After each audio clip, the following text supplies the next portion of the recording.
This is the tutorial video for the low bar squat for Ironstone Performance.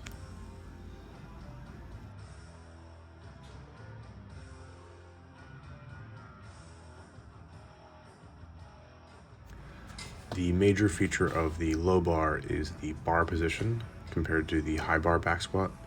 The bar sits on top of the rear delts and below the traps, as opposed to the high bar where the bar sits on top of the traps.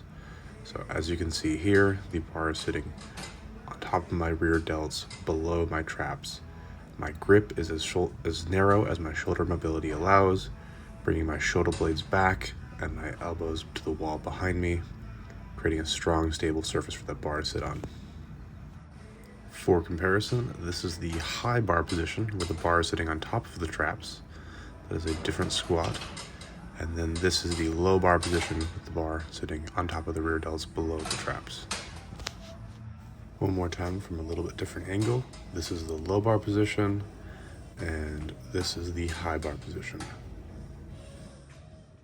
With any back squat, whether high bar or low bar, the cue for back tightness is the same. Grab the bar with the closest grip that your shoulder mobility allows. Squeeze your shoulder blades back and bring your elbows to the wall behind you. You want to be really engaging your upper back so that the bar and your upper back is one solid unit. It's pretty common for the low bar position to require a wider grip than a high bar position just because of the angle it puts your shoulders in. But the cue is still the same, as narrow as your shoulder mobility allows. One of the most important parts of the squat is breathing and bracing. Before you unrack the bar or before you initiate the squat, take a big breath in and brace your core.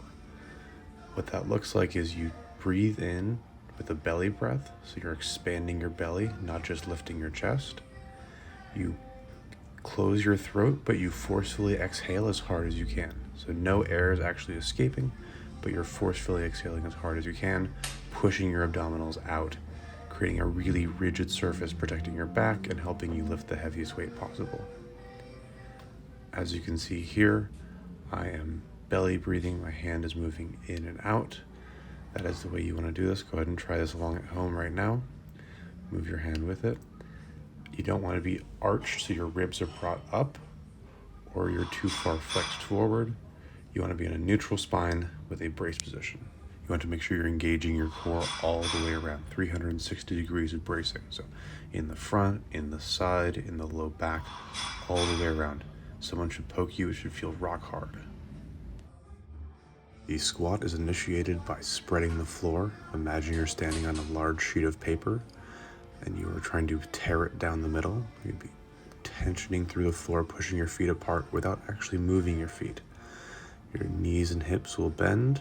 Your knees will drive directly over the toes. Your hips will be able to sink straight down between your legs as far as your mobility allows.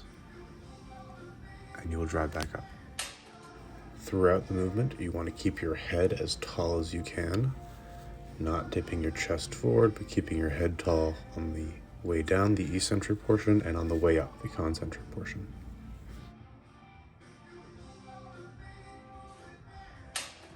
Set your feet in your strongest stance. The exact position is variable depending on the person, but usually a little wider than shoulder width with a slight turnout to the toes is the strongest stance for most people. I prefer flat-soled shoes for low bar squatting. The low bar squat is a little bit wider than the high bar squat generally. This is my high bar squat stance. As you can see, the feet are quite a bit closer together.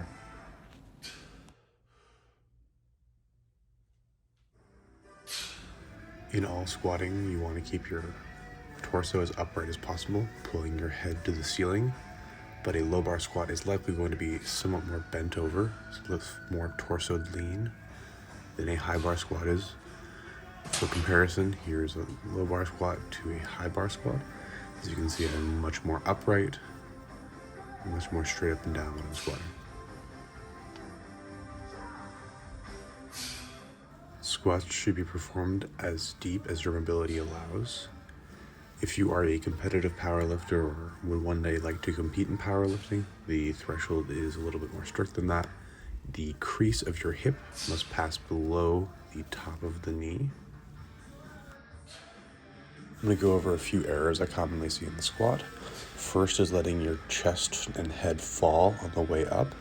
So these are good squats. The torso angle is the same on the way down and the way up. But this one right there, my chest starts to fall, and the next one as well, my chest falls out of the hole. Think about bringing your head as tall as you can, keeping the same torso angle on the way up as the way down.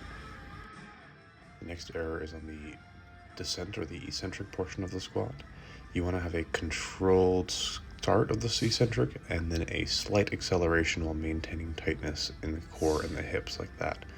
But some people will have a nice controlled start, but then they will dive bomb or relax at the bottom, making it much harder to maintain tension, making it much more dangerous and not nearly as strong of a squat. The other error is to start too fast and then slow down at the bottom. This is the opposite we want for a powerful squat. The last error I'm going to talk about is not having your knees travel in line with your toes. So as you can see here, my knees are traveling directly over my toes. This is a powerful position to squat from and safe for the knees. But some people will have their knees cave in on the way up. As you can see here, my knees are caving. This puts a lot more stress on the knee joint and makes the squat much more challenging. So think about spreading the floor and keeping your hips open the entire time.